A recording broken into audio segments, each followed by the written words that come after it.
पूरी दुनिया की सांसें थमी हुई थी। हर कोई अपने टीवी स्क्रीन से चिपका हुआ था, जैसे कि किसी भयानक खबर का इंतजार कर रहा हो। समुद्र में हुए एक भयानक हादसे की खबर आई थी। यह खबर इतनी गंभीर थी कि हर कोई स्तब्ध रह गया था। एक चीनी न्यूक्लियर सबमरीन, जो क्लास पनडुब्बी, लहरों के नीचे गायब हो गई थी। यह पनडुब्बी, जो अत्याधुनिक तकनीक से लैस थी, अचानक से समुद्र की गहराइयों में खो गई। जानकारी कम थी और फौजी ऑपरेशंस की तरह इसे भी गुप्त रखा गया था। इस घटना के बारे में बहुत कम जानकारी सार्वजनिक की गई थी, जिससे लोगों की चिंता और बढ़ गई थी। उस गहरे समुद्र में क्या हुआ होगा? यह सवाल हर किसी के मन में था। समुद्र की गहराइयों में क्या रहस्य छिपे हैं, यह कोई नहीं जानता था। उस पनडुब्बी और उसके क्रू का क्या हुआ होगा? यह सवाल हर किसी के मन में था। उन बहादुर नाविकों का क्या हुआ होगा जो उस पनडुब्बी में थे? ये सवाल दुनिया को परेशान कर रहे थे और साथ ही ये भी याद दिला रहे थे कि समुद्र कितना खतरनाक हो सकता है और पानी के अंदर युद्ध करना कितना जोखिम भरा होता है। समुद्र की गहराइयों में छिपे खतरों का सामना करना कितना मुश्किल होता है। इस हादसे ने पूरी दुनिया में हलचल मचा दी। हर देश के नेता और नागरिक इस घटना पर अपनी नजरें गड़ाए हुए थे। इससे पनडुब्बी ऑपरेशंस की सेफ्टी को लेकर सवाल उठने लगे, खासकर जिनमें न्यूक्लियर रिएक्टर का इस्तेमाल होता है। अम्बा डिम्बेटेगी पनडुब्बियों की सुरक्षा और उनके संचालन के तरीकों पर गंभीर सवाल खड़े हो गए थे। न्यूक्लियर एक्सीडेंट का डर भी सताने लगा, जो हमें याद दिलाता है कि ऐसी जटिल और खतरनाक मशीनों के साथ काम करने के क्या नतीजे हो सकते हैं। न्यूक्लियर रिएक्टर के साथ काम करना कितना जोखिम भरा हो सकता है, यह इस घटना ने स्पष्ट कर दिया। इस घटना ने अटकलों और रहस्य का बाजार भी गर्म कर दिया। लोग तरह तरह की बातें करने लगे और हर कोई अपनी अपनी थ्योरी पेश करने लगा। तकनीकी खराबी से लेकर पानी के अंदर किसी चीज से टकराने तक कई तरह की बातें कही जाने लगी। कुछ लोग मानते थे कि यह एक तकनीकी खराबी का नतीजा था, जबकि अन्य लोग इसे किसी अज्ञात वस्तु से टकराने का परिणाम मानते थे।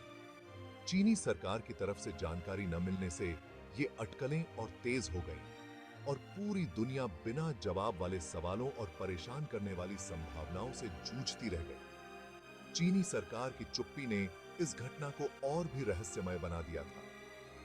जब जांचकर्ता और विश्लेषक जवाब तलाश कर रहे थे, तब एक बात साफ हो गई। जो क्लास पनडुब्बी का यह हादसा हमें याद दिलाता है कि समुद्र में जिंदगी कितनी नाजुक है और पानी के अंदर युद्ध करने में कितना बड़ा जोखिम होता है।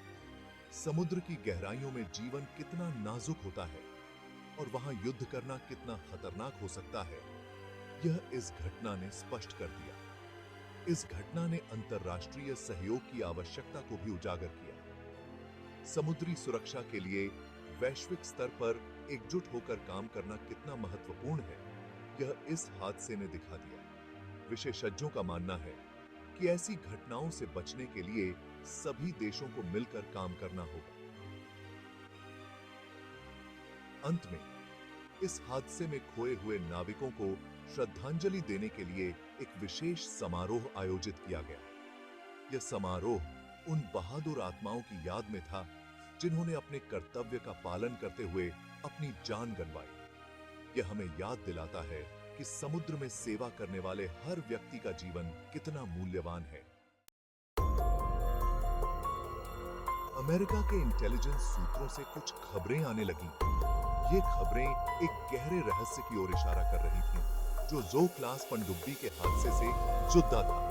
मीडिया ने इन खबरों को और हवा दी, जिनमें जो क्लास हादसे के लिए एक हैरान कर देने वाला सरल कारण बताया गया, एक खुला हैच। इस खबर ने पूरे देश में सनसनी फैला दी और हर कोई इस पर चर्चा करने लगा। इन दावों के मुताबिक एक सामान्य प्रक्रिया, शायद हवा के आवागमन या लोगों के स्थानांतरण से जुड़ी, भयानक रूप से गलत हो गई थी। पनडुब्बी के अंदर के क्रू मेंबर्स ने शायद इस प्रक्रिया को हल्के में लिया, जिसके परिणाम स्वरूप यह हादसा हुआ। अमेरिकी अधिकारियों ने सैटेलाइट तस्वीरों और इंटरसेप्ट किए गए संचार का हवाला देते हुए एक डरावनी तस्वीर पेश की। इन तस्वीरों और संचार से यह स्पष्ट हो गया कि कुछ बहुत ही गंभीर हुआ। उनका दावा था कि खुला हैच, जिसे शायद असुरक्षित छोड़ दिया गया था, पनडुब्बी के पानी में डूबते ही समुद्र के पानी को अंदर आने का रास्ता देगा। यह एक बहुत ही गंभीर गलती थी, जिसने पनडुब्बी के अंदर के सभी लोगों की जान को खतरे में डाल दिया। पानी का अचानक अंदर आना बहुत बड़ा हादसा, जिससे पनडुब्बी का बहुत तेजी से बैलेंस बिगड़ गया और आखिरकार वो डूब गई। इस हादसे ने सभी को हिलाकर रख दिया और पनडुब्बी के सुरक्षा मानकों पर सवाल खड़े दिए।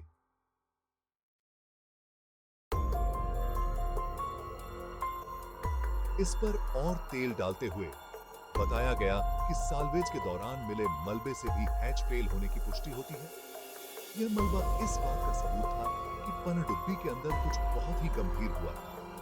यह सबूत हालांकि पर्याप्त नहीं था, लेकिन इससे अमेरिकी दावों को मजबूती मिली, जिससे लापरवाही और बेसिक सेफ्टी नियमों की अनदेखी की तस्वीर सामने आई। यह एक बहुत ही गंभीर आरोप था, जिसने सभी को सोचने पर मजबूर कर दिया।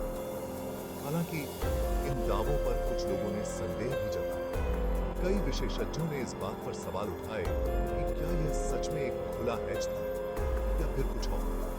आलोचकों ने अमेरिकी इंटेलिजेंस की विश्वसनीयता पर सवाल उठाया और गलत जानकारी और बढ़ा चढ़ाकर बातें करने के पिछले मामलों की ओर इशारा किया।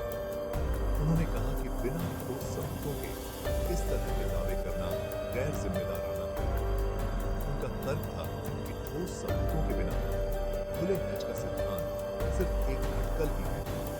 यह एक बहुत ही गंभीर आरोप था, जिसे बिना पुख्ता सबूतों के मान लेना मुश्किल था। इस विवाद ने सभी को सोचने पर मजबूर कर दिया कि क्या सच में यह एक खुला हैच था या फिर कुछ और। जो क्लास घटना ने उस हादसे से तुलना करना लाजमी कर दिया, जिसने कुछ साल पहले ही भारतीय नौसेना को हिला दिया था।